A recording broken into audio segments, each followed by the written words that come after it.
شعیب شاہین صاحب، جب پچھلے سال پیٹرول مہنگا ہوا تھا اور نئی نئی تحریک انصاف کی حکومت ختم ہوئی تھی، تو شوکت ترین صاحب نے اور عمر ایوب صاحب نے ایک پریس کانفرنس کی تھی. اس میں انہوں نے ایک پریڈکشن کی تھی.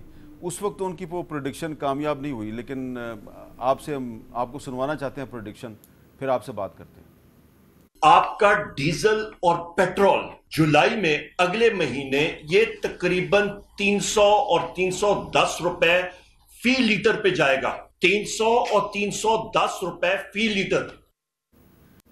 اچھا، اب یہ کیونکہ یہ دونوں جو وزراء حضرات ہیں یہ تحریک انصاف کی حکومت میں شامل تھے، تو ان کو پتا تھا کہ آئی ایم ایف کے ساتھ کیا معاہدہ ہوا ہوگا، تو انہوں نے پریڈکشن کی کہ 310 روپے فی لیٹر تک جائے گا پیٹرول. لیکن ان کی پریس کانفرنس کے بعد اضافہ ہوا، لیکن اتنا اضافہ نہیں ہوا. اب آپ کو لگتا ہے اب نگران حکومت آ گئی ہے تو پھر 300 سے اوپر ہی جائے گا؟ دیکھیں، پہلی بات تو یہ ہے کہ میرے دوست نے پچھلا تو نواز شریف صاحب کا زمانہ بتا رہے تھے، اور ان کے اپنے سارے منسٹرز کی سب کی کہ اتنی مہنگائی 10 روپے ایک دن کے لیے بڑھا دیے. 150 تھا، 160 سے 150 پہ آیا، اور کہتے تھے کہ جی یہ جاتے جاتے 10 روپے کم کیوں کر دیے. اس پہ بہت شور مچایا. مجھے بتا دیں، پہلی بات تو یہ ہے کہ مہنگائی مکاؤ مارچ یہ لے کر آئے تھے نا. نو کانفیڈنس موشن کے پیچھے پرپز کیا تھا؟ یہ نہیں تھا کہ ہم نے کس لیے ان کو ہٹا رہے ہیں. اس لیے ہٹا رہے ہیں کہ انہوں نے مہنگائی آسمان پہ پہنچا دی ہے، غریب کو کھانے کو نہیں مل رہا. اس وقت مہنگائی تھی 12%. ان کے اپنے انڈیکیٹرز اور ان کے اعداد و شمار ہیں. آج 38% کو کراس کر گئی ہے. ان کے اپنے اعداد و شمار کے مطابق 150 یا 160 بہت مہنگا ہے، یا 138 پہ جب گیا تھا انہوں نے اتنا شور مچایا تھا. تو آج تو پھر 300 پہ تو یہ پہنچا کے گئے تھے. یہ 280 سے پھر واپس لائے تھے. تو اور جی رشیا سے پیٹرول آ رہا ہے اور بڑا جی ہمارے لیے ملک کے لیے بڑا زبردست پروگرام ہو جائے گا. بھائی اگر اتنے آپ انڈیپینڈنٹ ہیں، جو 37 روپے لیٹر پیٹرول آپ کو ایران دینے کو تیار ہے، تو وہاں سے لیتے نا. اچھا، اگر آپ نے رشیا سے لینا ہی تھا تو جس وقت عمران خان اس وقت کر کے آیا تھا وزٹ، اس کے فوراً بعد آپ لے لیتے. آج آپ کا 30% تو کم ہوتا نا.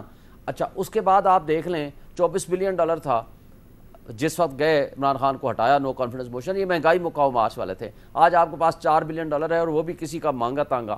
پھر آپ کے پاس جو ڈالرز کی پوزیشن تھی 178 170 178 کے درمیان فلکچویٹ کرتی تھی، آج 310 پہ اوپن مارکیٹ میں نہیں مل رہا. یہ آپ کی سچویشن ہے. اور اس کے بعد کوئی ایک چیز مجھے بتا دیں کہ انہوں نے کی ہو. شہباز شریف نے ناصر کھوسا کی سربراہی میں ایک کمیٹی بنائی. اس نے کہا 32 منسٹرز رکھیں. انہوں نے 87 منسٹرز رکھے وزیر و مشیر، جس میں سے 45 کے پاس کوئی محکمہ نہیں تھا. اور انہوں نے پروٹوکول اور جس طرح یاشوں کے ساتھ وقت گزارا، اور یہ کہتے ہیں کہ جی ہم آئی ایم ایف جو ہے وہ ان کے ساتھ معاہدہ خراب کیا تھا. مجھے یہ بتائیں کہ معاہدہ تو مفتاح اسماعیل لے آیا تھا، واپس لے آیا تھا، لیکن جس وقت ڈار صاحب آئے اور ڈالر کو کہا کہ میرے آنے سے پہلے 200 سے کم ہو گیا، اور ساتھ کہا کہ جناب میں ان کو بہتر جانتا ہوں. ابھی آپ کو کیا لگتا ہے یہ مزید اوپر جائے گا؟ مجھے تو لگتا ہے کہ 300 کو کراس کرے گا. 300 کو کراؤ. مجھے لگتا ہے کہ گاڑیاں شاڑیاں ہم بیچیں اور ہم جاگر شاگر اٹھائیں، یا پیدل یا کچھ سائیکلنگ پہ واپس آئیں. ہمارے بس کا کام نہیں ہے. اور پھر آپ 16 روپے یونٹ بجلی کو آپ نے 50 روپے یونٹ بجلی کر دیا. اگر ہم 2 یا 3 اے سی اگر ایک گھر میں چلاتے ہیں تو 85 روپے لاکھ روپے کا بل آتا ہے. اچھا، اگر مجھے بتائیں کہ یہ طرز عمل کسی حوالے سے انہوں نے کون سا ایسا کارنامہ انجام دیا کہ یہ کہیں کہ جی ہم نے بڑا اچھا کام کیا.